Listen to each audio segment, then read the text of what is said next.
Shalom, shalom. Ya, kita tentunya sama-sama bersyukur atas kasih Tuhan di dalam kehidupan kita. Pada hari ini kita boleh bersama-sama datang kepada Tuhan, beribadah, memulai semua tugas kita, tanggung jawab kita kepada Tuhan dengan beribadah kepada Tuhan, mendengarkan firman Tuhan, sehingga kemudian ini akan menjadi landasan bagi kita untuk kita dapat berjalan di dalam kesetiaan kita kepada Tuhan dan juga keteguhan hati kita di dalam menjawab panggilan Tuhan atas setiap kehidupan kita. Bersyukur hari ini di hari yang keempat, ya, di minggu pertama di tahun 2026 di bulan Januari, ya. Terima kasih untuk semuanya. Dan hari ini kita akan sama-sama belajar dari satu tema yang akan kita renungkan bersama, yaitu setia dalam perjalanan, teguh dalam tujuan, ya. Sebagai tema besar Gereja Reformasi Indonesia, ya, di tahun 2026 itu mengangkat tema gereja dewasa yang misioner. Ya, ada dua kata yang saya highlight di situ. Kata yang pertama itu adalah dewasa, dan kata yang kedua itu adalah misioner. Ya, untuk mencapai kedewasaan tentunya bukan hal yang mudah bagi setiap kita. Ya, kalau kemudian kita dari anak-anak, lalu kemudian kita bertumbuh menjadi dewasa, menjadi orang dewasa, itu bukan sesuatu yang instan. Ya, tetapi di sana ada proses. Ya, nah sama juga dengan kita sebagai gereja Tuhan. Untuk mencapai kedewasaan itu ada proses. Ya, proses itu menuntut kesetiaan, ya, dari kita untuk kemudian setia di dalam proses itu sampai kemudian kita betul-betul dewasa. Lalu kemudian dewasa juga, ya, tidak hanya sekedar menjadi dewasa, ya, sebagai gereja Tuhan, tetapi juga ada panggilan, ya, dari Tuhan kepada kita sebagai gerejanya untuk kemudian juga misioner. Misioner di sini dalam artian adalah bukannya sekedar kita berekspansi keluar, ya, sebagaimana yang lazimnya kemudian gereja-gereja Tuhan pergi memberitakan Injil dan lain sebagainya. Tidak hanya itu, tetapi bagaimana kemudian juga kita di dalam kesetiaan kita sebagai gereja Tuhan, kita juga kemudian belajar untuk kemudian menghidupi panggilan kita yang misioner itu, sehingga di dalam segala keterbatasan kita, di dalam segala ketidakmampuan kita, kita menjadi dewasa dan juga misioner. Ya, nah itu yang kemudian menjadi tema besar kita, yang kemudian nanti tema-tema berikutnya dalam minggu, bulan-bulan ke depan selama tahun 2026, setiap tema-tema itu akan mengaitkan dengan tema besar ini, ya. Ini tema besar ini, yaitu gereja dewasa yang misioner. Ibu bapak, saudara-saudari yang terkasih di dalam Tuhan Yesus Kristus, kita berada di tahun yang baru, ya. Kalau kemudian dari segi waktu kita berada di persimpangan. Nah, ya, ini adalah hari keempat, ya. Kalau ada di persimpangan itu rasanya tidak enak, ya. Entah kita mau mundur ataukah kita mau maju. Kita mau mundur, terlalu banyak rasa sakit di sana, terlalu banyak kekecewaan di sana, terlalu banyak luka di sana. Tetapi juga dari sisi-sisi itu ada juga kebahagiaan yang kemudian kita alami. Kemudian kita juga mau maju, kita juga bertanya, bagaimana seharusnya kita maju, melangkah lebih jauh lagi ke masa depan. Nah, sebagai anak-anak Tuhan tentunya kita penuh harapan untuk kemudian kita boleh melangkah di tahun ini, di sepanjang tahun 2026 dengan penuh pengharapan, ya, kepada Tuhan. Sekaligus juga memang ada ketidakpastian yang kemudian juga mengelumuti kehidupan kita. Oleh sebab itu, ibu bapak, saudara-saudari, tahun baru bukan hanya sekedar pergantian kalender, bagi umat Tuhan, bagi setiap kita, bagi orang-orang percaya. Kita jangan sampai terjebak di situ. Tetapi sebagai umat Tuhan, pergantian tahun itu, kita memasuki tahun yang baru itu adalah merupakan satu kesempatan anugerah terbesar yang Tuhan berikan bagi kita, untuk kemudian kita sama-sama memperbaharui komitmen kita di hadapan Tuhan. Tentunya melepas tahun 2025, tanggal 31 Desember yang lalu, pasti masing-masing kita mempunyai satu kesadaran untuk mengevaluasi komitmen kita sebagai anak-anak Tuhan. Dan kemudian kita ada satu komitmen untuk kemudian kita melangkah. Apalagi kalau kemudian kita diperhadapkan dengan kita ada di tengah-tengah dunia yang terus-menerus ya berubah. Ya, perubahan itu terjadi dengan adanya kemajuan teknologi yang kemudian juga telah disinggung sebelumnya. Tetapi juga kemudian ada pergeseran nilai-nilai moral sebagai anak-anak Tuhan. Dan juga kemudian kita juga diperhadapkan dengan tantangan pelayanan, tugas kita, tanggung jawab kita, pekerjaan kita. Apakah hanya kita kemudian bekerja, apakah kemudian kita sekedar melayani dan seterusnya? Tentu di sana tidak. Maka sebagai gereja Tuhan kita dipanggil untuk kemudian tidak kehilangan arah walaupun kita diperhadapkan dengan tantangan-tantangan yang demikian. Namun kita sebagai gereja Tuhan kita dipanggil untuk menjadi dewasa. Kita dipanggil untuk misioner. Tetapi misioner di sini, dewasa di sini bukan sekedar kemudian ada program-program yang kemudian kita buat, sekedar kita buat sehingga kemudian terlihat aktif, terlihat kita semangat dan seterusnya. Tetapi di sana kita berjalan dengan setia. Di sana kita berjalan dengan keteguhan hati di hadapan Tuhan. Kita menjadi taat untuk kemudian mengenapi apa yang dimaksud oleh Tuhan dalam hidup kita. Sehingga di dalam perjalanan kehidupan kita, yang kita capai itu adalah tujuan-tujuan Tuhan di dalam dan melalui kehidupan kita. Bukan tujuan-tujuan yang kemudian ada program dari organisasi. Kalau kemudian kita di sini nanti setelah ini akan ada buat RPP, ada buat RPS dan seterusnya. Bukannya sekedar itu. Kalau kita hanya melakukan yang demikian, ya maka kita hanya meneruskan aja apa yang sudah kita lakukan sebelumnya dengan kemudian kita melakukan berikutnya. Demikian juga anak-anakku yang kukasihi, bukan sekedar belajar, bukannya mendengar apa yang kemudian guru sampaikan, tetapi di dalam proses pembelajaran itu yang hari kemudian kita melihat apa yang menjadi tujuan Tuhan dari setiap proses pembelajaran yang kemudian ada, ya Tuhan nyatakan di dalam setiap kita. Maka Ibu Bapak saudara-saudari, mengawali tahun yang baru ini kita sedang melangkah untuk setia di dalam jalan Tuhan. Namun pertanyaannya, apakah tujuan hidup kita, tujuan pelayanan kita, pekerjaan kita sungguh-sungguh berjalan di dalam keteguhan akan kehendak Tuhan?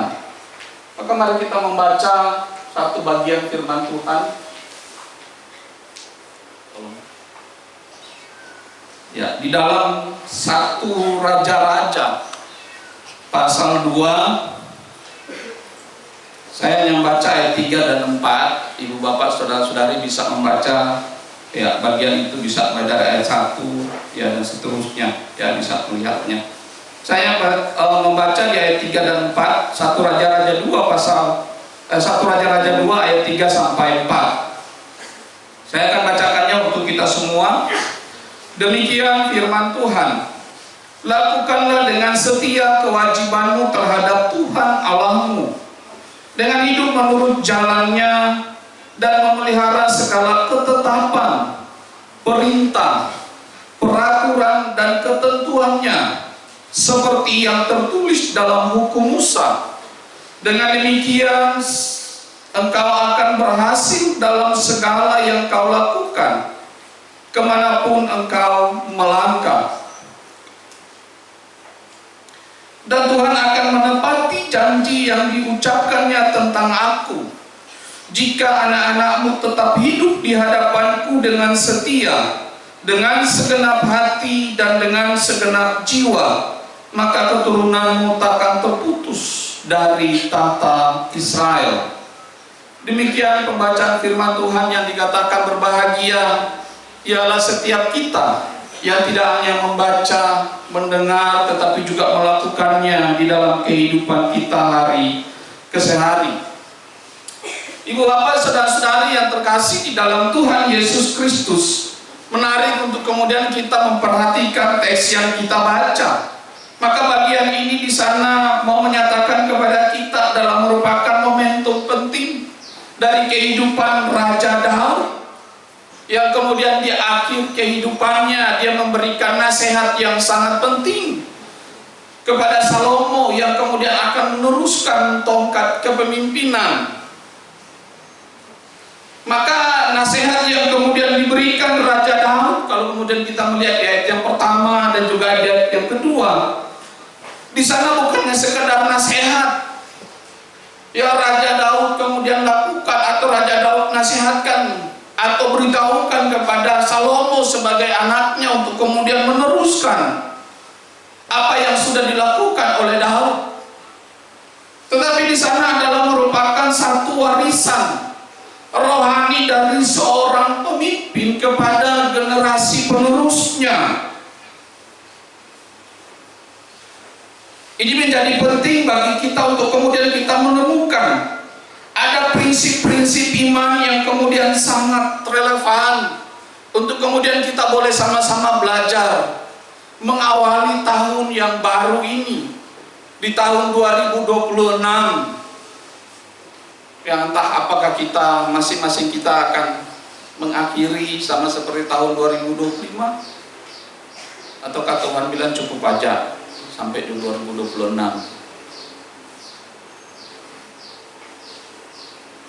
Nah, oleh sebab itu ibu bapak saudara-saudari anak-anakku yang saya kasihi di dalam Tuhan Yesus Kristus, di dalam kitab 1 Raja-Raja ini mencatat bagaimana kemudian transisi itu terjadi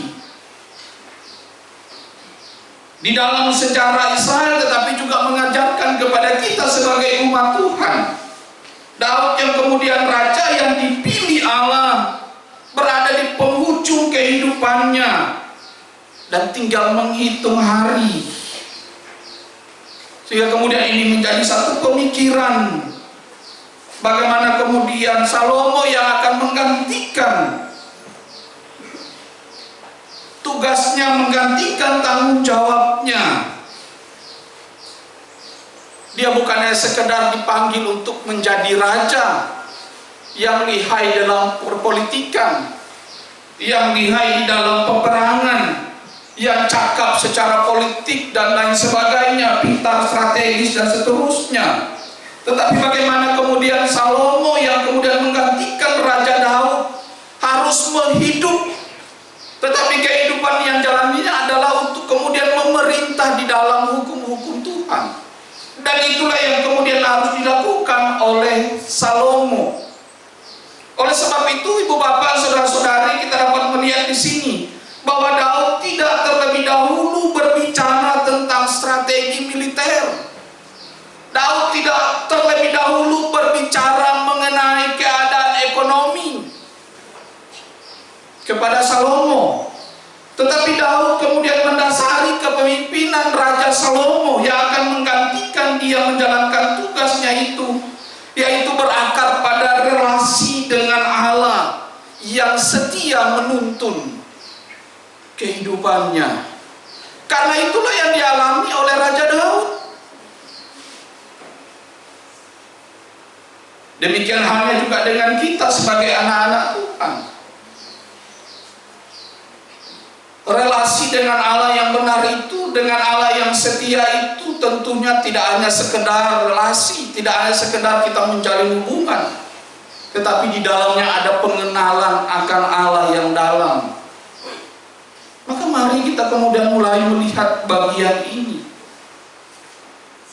supaya tak kala kita menjalani kehidupan kita di sepanjang tahun 2026, mari kita menjalaninya dengan sungguh-sungguh mengenal Allah di dalam kehidupan kita. Sehingga setiap pembelajaran, apapun pelajarannya, apapun mata kuliah yang kemudian diikuti, yang diajarkan, yang dipelajari di sana, semuanya dikaitkan dengan pengenalan akan Allah.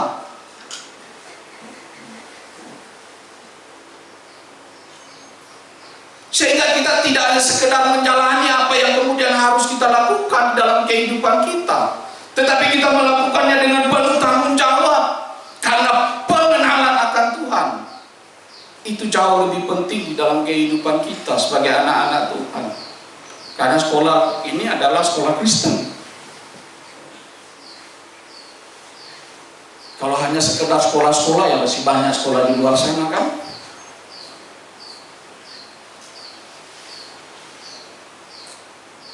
Maka pengenalan akan Tuhan ini menjadi bagian yang penting, yang kemudian menegaskan bahwa keberlangsungan umat Allah itu tidak ditentukan oleh kecerdikan manusia, tidak ditentukan oleh pengetahuan kita, tidak ditentukan oleh hikmat yang kita punya, yang kita miliki.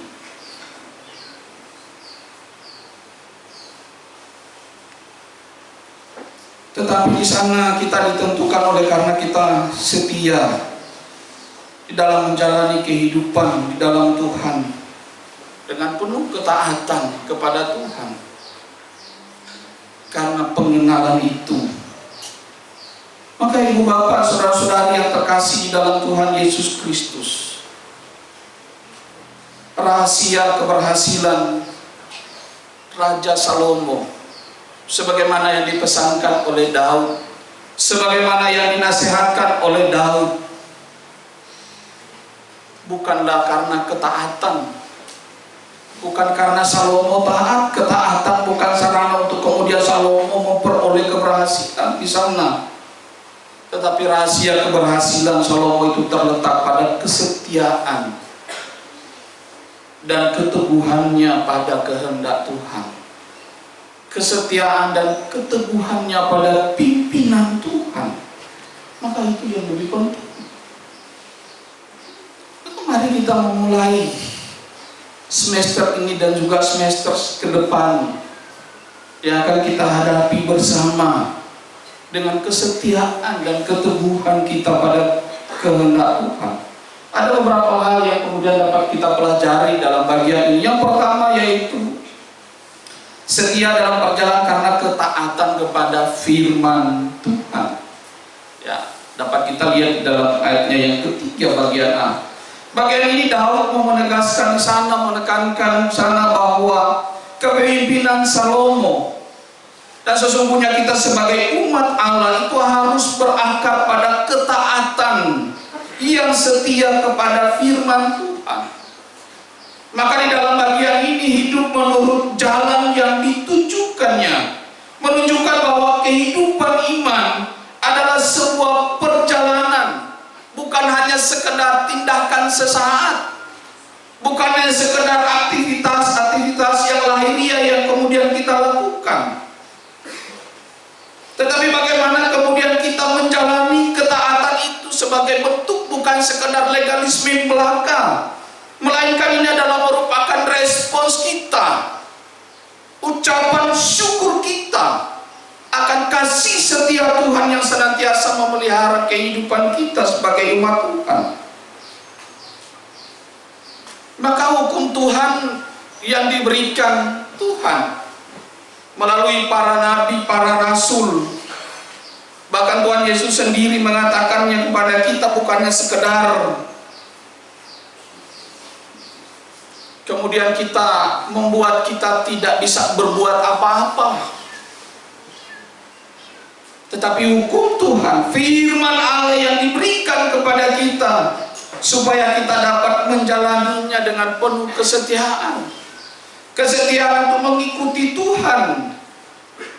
Kesetiaan untuk mengikuti Tuhan berarti kita konsisten di dalam menaati jalan Tuhan. konsisten di dalam mengasihi Tuhan, konsisten di dalam mengagumi Tuhan, pengenalan akan Tuhan, konsisten di dalam memelihara ketetapan Tuhan, dan juga konsisten di dalam menyembah Tuhan. Kita beribadah kepada Tuhan.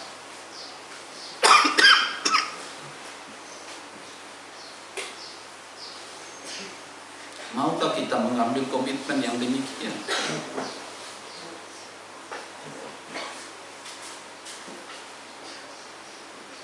Sehingga kehidupan keberimanan keberimanan kita bukan sekedar ikut-ikutan. Kita jadi orang Kristen bukan ikut-ikutan, tetapi kita menjalani kekristenan kita karena kesetiaan kita, ketaatan kita kepada firman Tuhan. Maka mari kita memulai dalam semester ke depan dengan sungguh-sungguh. Setiap memulai pelajaran, baik sebagai siswa maupun mahasiswa, para guru, para dosen, dan semua kita, mari kita memulai bagian itu dengan sungguh-sungguh menaati firman Tuhan. Di sana ada perenungan. KTB bukan sekedar ikut-ikutan KTB, karena ini adalah merupakan program dan seterusnya, tetapi bagaimana kemudian kita sungguh-sungguh. Maka ibu bapak, saudara-saudari, sebagai gereja Tuhan, di awal tahun ini kita diajarkan untuk setia, kita diajarkan untuk taat.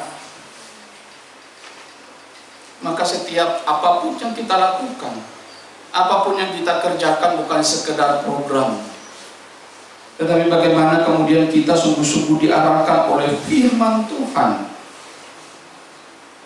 dan untuk melakukan kehendak Tuhan, bukan untuk kepentingan pragmatis.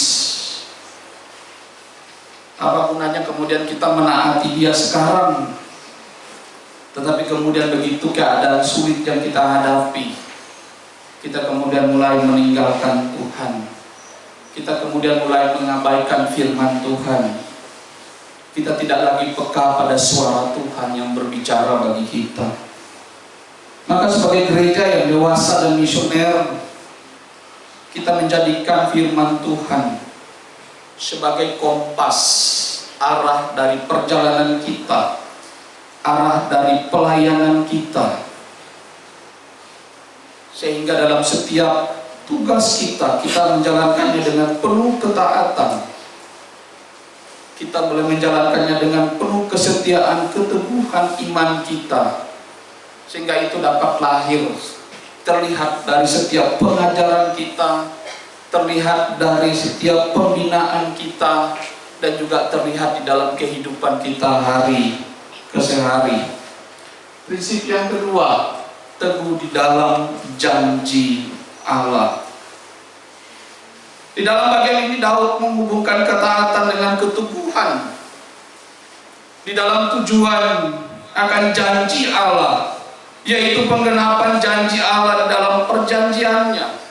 Maka keberhasilan yang dimaksud di sini bukanlah hanya sekedar keberhasilan menurut ukuran Raja Salomo di dalam menjalankan tugas tanggung jawabnya.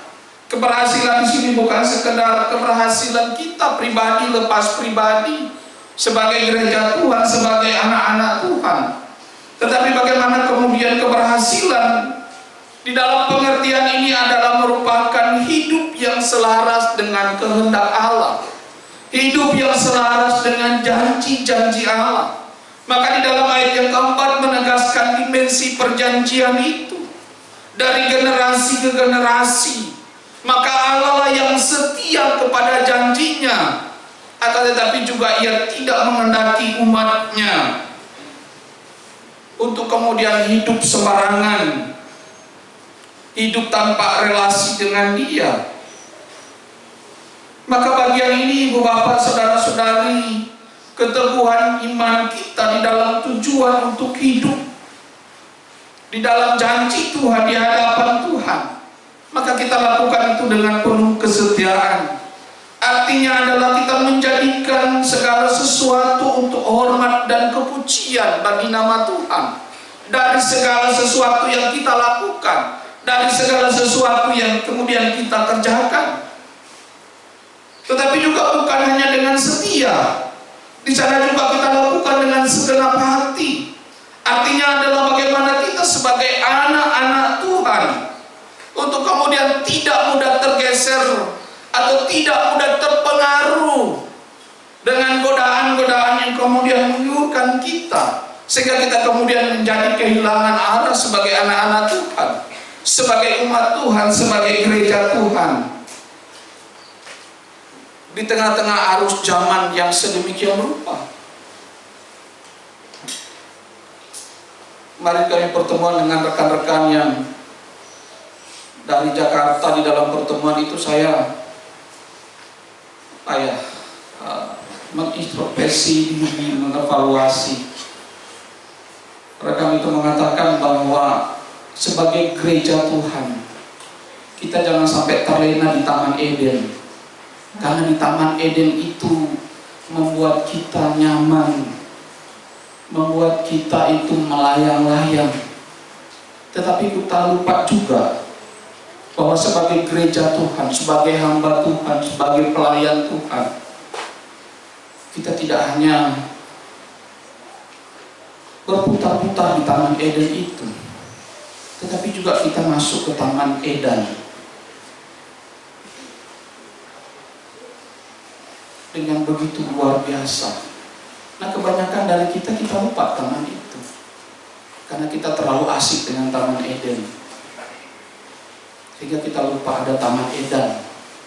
Dan itu yang kemudian harus kita ada di sana. Tetapi juga kemudian jangan sampai kemudian kita jadi Eden juga ketika kita ada di Taman Eden itu. Ibu bapak, saudara-saudari yang terkasih di dalam Tuhan Yesus Kristus, di awal tahun ini gereja Tuhan sering, atau kemudian kita akan menghadapi lagi berbagai goncangan-goncangan, berbagai pengaruh-pengaruh yang kemudian mempengaruhi kehidupan kita, sehingga kita tidak lagi fokus kepada tujuan Tuhan. Kita hanya lebih fokus kepada tujuan-tujuan pribadi kita. Maka menjadi gereja yang dewasa bukan sekadar bertumbuh secara kuantitas, secara jumlah, tetapi juga kualitas. Bagaimana kita, setiap pribadi kita, belajar untuk kemudian taat, belajar untuk kemudian terus setia, teguh di dalam Tuhan. Maka bagian ini mengingatkan kita bahwa tujuan sejati dari gereja Tuhan adalah kesetiaan kita pada panggilan, pada perjanjian Allah, yakni yaitu menjadi umat yang hidup bagi kemuliaan Tuhan, dan kemudian kita boleh menjadi berkat bagi sesama kita. Lihatlah teman-teman di sekeliling kita, rekan-rekan di sekeliling kita, ada hal-hal yang kemudian mulai terlihat yang agak aneh. Ya, kita tegur dia, kita nasihatin dia, kita peduli dengan dia, kita care dengan dia, kita kasihi dia, kita rangkul dia, dan kemudian kita sama-sama menjeloborkan dia, saling memperhatikan. Maka ibu bapak, saudara-saudari, menjadi gereja yang misioner pertama-tama bukan sekedar soal aktivitas, bagaimana kemudian kita menjangkau jiwa, memberitakan Injil, tetapi di sana ada satu hal yang paling serius, bahwa keteguhan tujuan itu adalah lebih ke dalam, yaitu hidup di bawah otoritas Allah, hidup di bawah otoritas Tuhan. Dengan penuh kesetiaan kita menerima janji Injil Kristus di dalam kehidupan kita. Bagian yang terakhir, ibu bapak, mengawali tahun yang baru ini, melalui firman Tuhan dari teks yang kita baca, maka ini sebetulnya memanggil kita untuk kemudian memulai perjalanan kehidupan kita yang Tuhan anugerahkan di dalam kemurahan Tuhan dengan arah yang benar dan juga tujuan yang jelas, sehingga kesetiaan kita, keteguhan kita bukanlah hasil kekuatan kita, bukanlah hasil kemampuan kita, melainkan ini adalah buah dari hidup yang kemudian terus menerus bergantung pada anugerah Allah.